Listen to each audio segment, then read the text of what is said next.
So my name is Khaled Kteily, and what brought me to HKS specifically is I've always believed that there's this generation of Arab youth that just needs the right education and the right tools to really be able to solve the challenges that we have facing modern Arab society. And I believe that coming to HKS would kind of be the first step towards being a part of the solution. I'm part of the Emirates Fellowship, so it actually was inaugurated this year.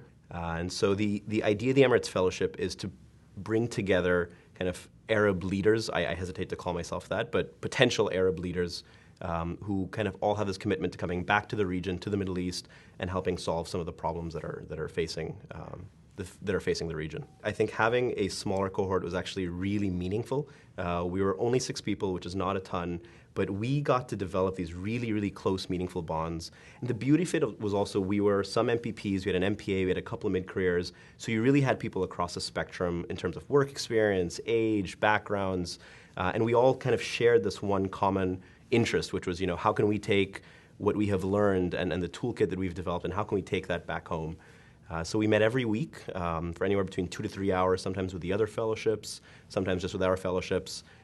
And one of the most meaningful things that I think we did was we had this dream trust model.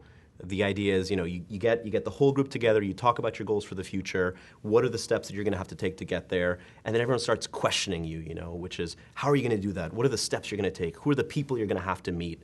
And everyone sits down and kind of really fleshes out what your goal is for the next 5 or even 10 years. Being a leader, I realized, is not always about leading other people. It's sometimes about knowing when to step back and being a follower.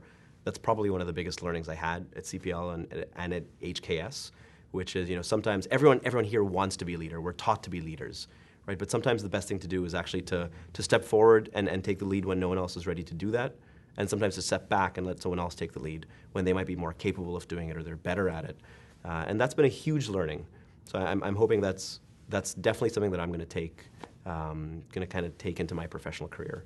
More than anything, it's humbling because you kind of come in, you're like, I've done a lot of cool stuff with my life, and then everyone here that you meet has just done these incredible things. People who serve underprivileged communities, and people who go on to film these incredible documentaries, and just everyone who has kind of shaped HKS and the world around them in some way. So it's humbling on the one hand, and then I think it's inspiring on the other because there's that next step, which is how can I grow? How can I get there? Because everyone here has done such incredible things.